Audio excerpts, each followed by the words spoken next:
Hello students, स्वागत है आप सभी का आपके अपने यूट्यूब चैनल GSM में, जिसमें मैं आज आपका स्वागत करती हूँ।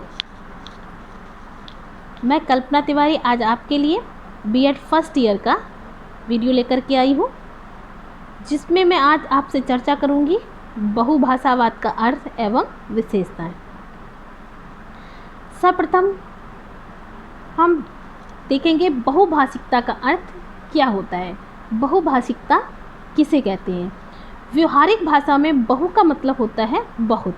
बहु का मतलब क्या हुआ? बहुत। और भाषिकता से तात्पर्य हुआ भाषा का। बहुत अधिक भाषा अर्थात एक से अधिक भाषाओं का प्रचलन होना। बहुभाषिकता से तात्पर्य है कि किसी क्षेत्र में बहुभाषिकता का क्या तात्पर्य है? किसी क्षेत्र में एक से अधिक भाषाओं का प्रचलन होना। जैसे कि हमारे भारत देश में अनेक भाषाएं बोली जाती हैं और कहा भी जाता है कि भारत देश में हमें विविधता में एकता देखने को मिलती है। जैसे कि हमारे देश में राजस्थान में राजस्थानी बोली जाती है, गुजरात में गुजराती बोली जाती है, कर्नाटक में कन्नड़ बोली जाती है और तमिलनाडु में तमिल बोली जाती है, केरल में मलयालम बोली जाती है और हमारे उत्तर प्रदेश में हम लोग हिंदी भाषा का प्रयोग करते हैं। और हमारे देश में अनेक भाषाओं का प्रचलन है। हमारे उत्तर प्रदेश में ही अनेक प्रकार की बोली बोली जाती हैं, जैसे कि ब्रज, अवधी, कन्नौजी, मैथिली आदि अनेक प्रकार की बोलियां हमारे उत्तर प्रदेश में ही बोली जाती हैं। तो मतलब क्या है कहने का? एक से अधिक भाषाओं का प्रचलन होना ही क्या होता है? बहुभाषिकता। एक विद्वान है प्रोफेसर S.K. दुबे। उनका कहना है कि बहुभाषिकता से तात्पर्य समाज में प्रयुक्त उन विभिन्न भाषाओं के प्रयोग से, मतलब उनका कहने का मतलब यह है कि समाज में विभिन्न प्रकार की जो भाषाएं प्रयोग में आ रही हैं उन्हें ही भाषा कहते हैं, और जो विभिन्न प्रकार की भाषाएं प्रयोग में आती है उनको विभिन्न मतलब अलग अलग प्रकार के व्यक्ति उन भाषाओं को बोलते हैं। और अलग अलग प्रकार की भाषाओं को बोलने से क्या होता है? वो अपने विचार विनिमय समाज में रह करके अपने विचारों का आदान प्रदान करते हैं, जिससे अनेक भाषाओं का प्रचलन बना रहता है। इसको हम ऐसे भी कह सकते हैं कि जैसे कि मान लीजिए एक पंजाबी परिवार है तो वो पंजाबी भाषा बोलेगा, और उस पंजाबी भाषा के साथ साथ अगर वो बच्चा स्कूल पढ़ने जाता है या उसके फादर कहीं बाहर जॉब करते हैं और वहाँ पर अंग्रेज़ी भाषा का प्रयोग होता है, तो वो बच्चा भी अंग्रेज़ी बोलना सीख जाएगा और उसकी जो फादर है वो भी अंग्रेज़ी बोलेंगे। ठीक है। और वैसे भी हमारे समाज में आज अंग्रेज़ी भाषा का सबसे अधिक प्रचलन है, और हमारे जो विद्यार्थी हैं उनको तो जैसे कि उर्दू, संस्कृत, अंग्रेज़ी, हिंदी कितनी सारी भाषाओं का ज्ञान दिया जा रहा है, तो उनके पास भी 4 प्रकार की भाषाएं हो जाती है। इसको भी हम बहुभाषिकता बोलेंगे। अब आ जाता है बहुभाषिकता की विशेषताएं। बहुभाषिकता की क्या विशेषताएं होती है? इसमें क्या खूबियां होती हैं बहुभाषिकता में? नंबर फर्स्ट है, बहुभाषिकता के अंतर्गत कई प्रकार की भाषाओं का प्रयोग विचार विनिमय के लिए व्यापक रूप से किया जा सकता है। बहुभाषिकता से क्या होता तात्पर्य? बहुभाषिकता से तात्पर्य अनेक प्रकार की भाषाओं का बोला जाना, और जो अनेक प्रकार की भाषाएं बोली जाती हैं उनसे क्या होता है? उनसे व्यापक रूप से मतलब अधिक से अधिक लोग अपने विचारों का विनिमय कर पाते हैं, अपने विचारों का आदान प्रदान कर पाते हैं। इससे क्या होता है? इससे हमारा देश भी सुदृढ़ हो रहा है, हमारा देश भी आगे बढ़ रहा है।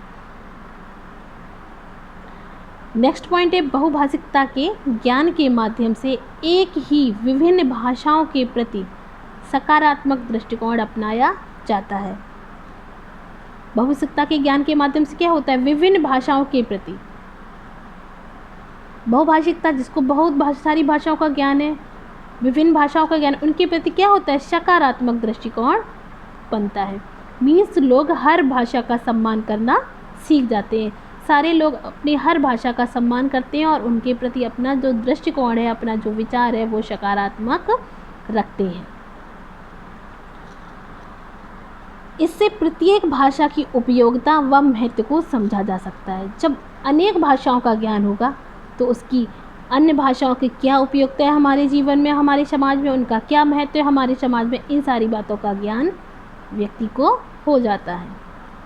मान लीजिए एक व्यक्ति को एक भाषा आती है तो वह सिर्फ उसी के बारे में, उसी की संस्कृति के बारे में जानता है, उससे संबंधित जो विवेद पुराण या जो भी चीज़ है वो सिर्फ उसी में ज्ञान रखता है, तो वो सिर्फ एक क्षेत्र में ही प्रगति कर पाएगा। और अगर किसी व्यक्ति को अनेक भाषाओं का ज्ञान है तो वो हर क्षेत्र में प्रगति करेगा, वो अपने विचारों को अन्य व्यक्तियों तक व्यापक रूप से अपने विचारों को वो व्यक्त कर पाएगा। नेक्स्ट पॉइंट है, बहुभाषिकता में एक ही व्यक्ति द्वारा एक से अधिक भाषाओं को सीखने का प्रयास किया जाता है। बहुभाषिकता में क्या होता है कि एक ही व्यक्ति होता है जो एक से अधिक भाषाओं को सीखने का प्रयास करता है। आधुनिक समय में विद्यार्थी क्या कर रहे हैं, एक से अधिक भाषाओं का ज्ञान प्राप्त कर रहे हैं। उन्हें हिंदी भी सिखाई जाती है, वो संस्कृत भी सीख रहे हैं, अंग्रेजी भी सीख रहे हैं, उर्दू भी सीख रहे हैं, उन्हें कई सारी भाषाओं का ज्ञान दिया जा रहा है। तो अगर एक ही व्यक्ति द्वारा एक से अधिक भाषाओं को सीखने का प्रयास किया जाता है तो उसकी उन्नति संभव हो जाती है, वो अपने जीवन में बहुत जल्दी ही अग्रसर हो जाता है। नेक्स्ट है, बहुभाषिकता के माध्यम से भाषाओं की उपयोगिता के महत्व पर बल दिया जाता है। अगर बहुभाषिकता के माध्यम से क्या हो जाता है, भाषाओं की उपयोगिता के महत्व पर बल दिया जाता है। मीन्स कौन सी भाषा हमारे लिए कितनी उपयोगी है। आज के समय में अंग्रेजी का क्या है, बहुत ही ज़्यादा प्रभुत्व है। आप कोई भी मेडिसिन ले लीजिए, कोई भी प्रोडक्ट ले लीजिए, किसी भी प्रकार का, सभी में अंग्रेजी भाषा लिख करके आती है। कोई भी फॉर्म ले लीजिए, उसमें भी अंग्रेजी। ऐसा नहीं कि हिंदी में नहीं आती, हिंदी में भी आती है। मान लीजिए अगर किसी स्टूडेंट को या किसी व्यक्ति को सिर्फ हिंदी आती है और अंग्रेजी नहीं आती है, तो ऐसी बहुत सारी मेडिसिन है जिसमें हिंदी में लिख के नहीं आता है, सिर्फ अंग्रेजी में ही लिख के आता है। तो क्या है, यही बताया गया है, बहुभाषिकता के माध्यम से भाषाओं की उपयोगिता के महत्व पर बल दिया जाता है। मतलब अगर आप बहुभाषी हैं तो आपको भाषाओं की उपयोगिता का महत्व अच्छे से ज्ञात हो जाएगा। आधुनिक समय में भारतवर्ष में संस्कृत व हिंदी के साथ साथ अंग्रेजी भाषा भी महत्वपूर्ण है। संस्कृत भाषा भी महत्वपूर्ण है, हिंदी भी है, और साथ ही साथ अंग्रेजी भाषा भी आधुनिक समय में अत्यधिक महत्वपूर्ण है। ये हमारी अंतर्राष्ट्रीय भाषा है। संस्कृत हमारी भारत देश की प्राचीन भाषा है और हिंदी भाषा हमारी अपनी खुद की भाषा है, लेकिन साथ ही साथ अंग्रेजी भाषा भी बहुत ही ज़्यादा महत्वपूर्ण है। नेक्स्ट देखते हैं, प्रत्येक भाषा क्या है, एक दूसरे से संबंधित है। ये सारी भाषाएं जो है एक दूसरे से संबंधित हैं, अतः उसकी उपयोगिता के आधार पर पाठ्यक्रम में स्थान मिलना चाहिए। यही मैं इतनी देर से उदाहरण दे रही हूँ कि प्रत्येक भाषा जो है उसकी अपने एक महत्व है, उसका अपना एक अलग स्थान है, उसकी अपनी एक अलग उपयोगिता है, इसीलिए पाठ्यक्रम में स्थान मिलना चाहिए। ऐसा नहीं है कि अगर हम यूपी में रहते हैं, उत्तर प्रदेश में, वहाँ हिंदी जानते हैं तो सारे जो भी सिलेबस है वो सिर्फ हिंदी में ही हो, ऐसा नहीं है। बहुभाषी होने के लिए पाठ्यक्रम में अन्य भाषाओं का होना भी अत्यंत आवश्यक है, और जिसको कि अब लागू कर दिया गया है, अनिवार्य कर दिया गया है कि प्रत्येक व्यक्ति को कम से कम 2 भाषाओं का ज्ञान होना ही चाहिए। तो वही है, प्रत्येक भाषा एक दूसरे से संबंधित है, अतः उसकी उपयोगिता के आधार पर पाठ्यक्रम में स्थान मिलना चाहिए। नेक्स्ट पॉइंट है, बहुभाषिकता में अनेक भाषाओं को सीखने एवं व्यवहार में प्रयोग करने पर वैश्विक विकास के रूप में देखा जाता है। बहुभाषिकता में अनेक भाषाओं को सीखने, बहुभाषिकता में क्या होता है, अन्य भाषाओं, बहुत सारी भाषाओं को सीखने एवं व्यवहार में प्रयोग करने पर वैश्विक विकास, वैश्विक विकास का तात्पर्य है विश्व के विकास के रूप में देखा जाता है। अगर आपको बहुत सारी भाषाओं का ज्ञान है, उसको आप सीखते हैं और अपने दैनिक जीवन के व्यवहार में प्रयोग करते हैं, तो ये किसके लिए लाभकारी होगा, वैश्विक विकास। ये आपके खुद के जीवन के लिए भी सक्सेसफुल होगा, साथ ही साथ वैश्विक विकास के रूप में भी देखा जाएगा। नेक्स्ट पॉइंट है, बहुभाषिकता के अंतर्गत विद्यालयों में भी एक से अधिक भाषाओं के सीखने के अवसर छात्रों को प्रदान किए जाते हैं।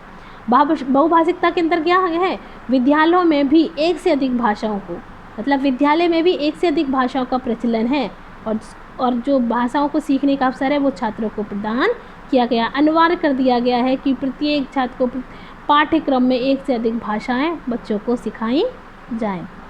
तो हम अपने इस वीडियो में अपनी वाणी को विराम देते हैं। घर पर रहिए, सुरक्षित रहिए।